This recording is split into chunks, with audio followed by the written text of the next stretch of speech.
সূরা তাহরিমের 6 নম্বর আয়াতে ডাক দিয়ে বলেন, ইয়া আইয়ুহাল্লাযীনা আমানু কু আনফুসাকুম ওয়া আহলিকুম নারা।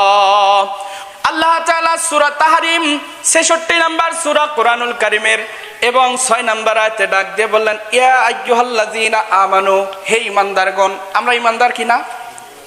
তাহলে কথাটা কাকে বলেছেন? কাফেরকে বলছেন?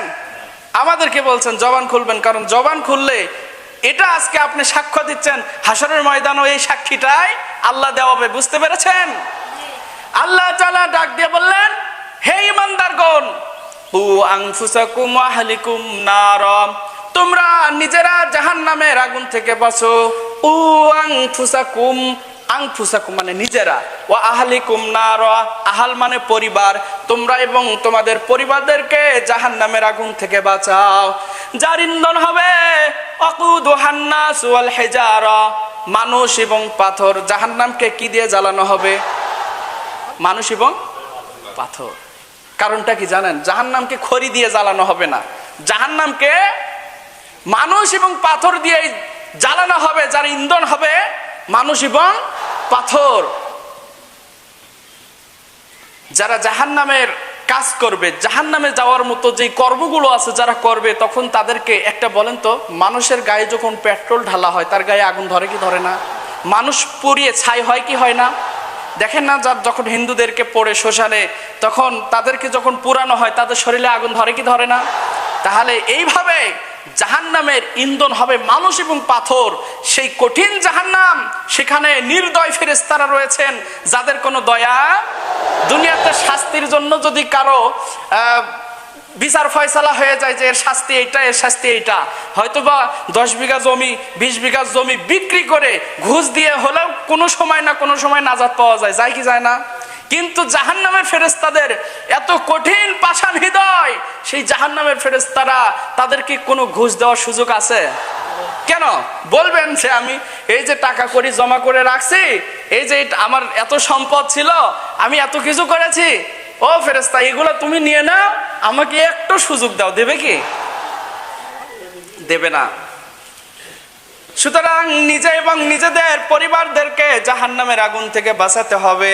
আগে নিজেকে বাঁচাবেন, তারপরে পরিবারকে নামাজ, রোজা, হজ, যাকাত, ইসলামিক আদর্শের অনুসারী হওয়ার জন্য শিক্ষা দেবেন। এই জন্য তো রাসূল বলেছেন, এই কথাটা আমি মাঝে মধ্যেই বলে থাকি, আপনার পরিবারকে জাহান্নামের আগুন থেকে একবারেও যদি না বাঁচাতে পারেন, আস্তে আস্তে সিস্টেম চালু করতে হবে। ঠিক কি না? একটা কাজ কিন্তু একবারে করা যায় না। আপনি এক লাফে কি গাছের আগালে উঠতে পারবেন? এক লাফে গাছের আগালে উঠতে পারবেন না। তেমনি ভাবে এক লাফে আপনি কিন্তু একবারে পাক্কা খাঁটি ইমানদারও হতে পারবেন না।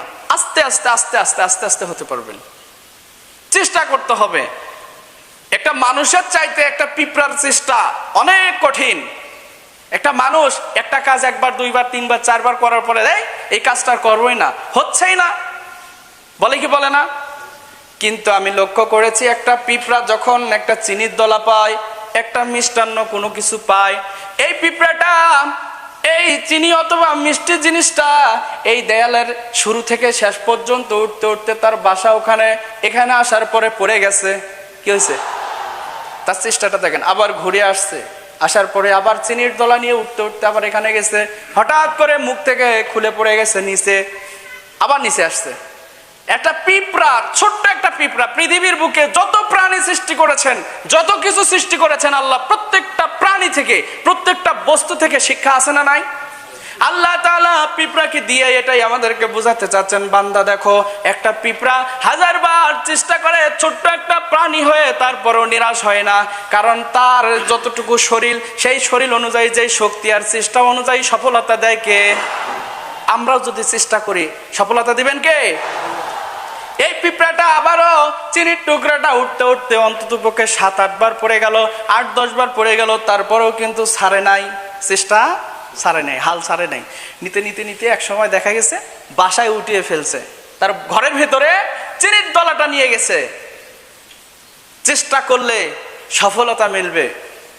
এই যে আপনারা দেখতেছেন সোশ্যাল মিডিয়ার মাধ্যমে মাননীয় প্রধানমন্ত্রীও ঘোষণা দিচ্ছেন যে 2023 সাল থেকে দুর্ভিক্ষ আসবে।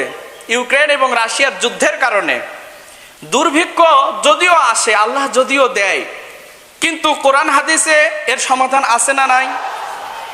যাদের একদম কিচ্ছু নাই, এই দুর্ভিক্ষ আসলে তাদের তো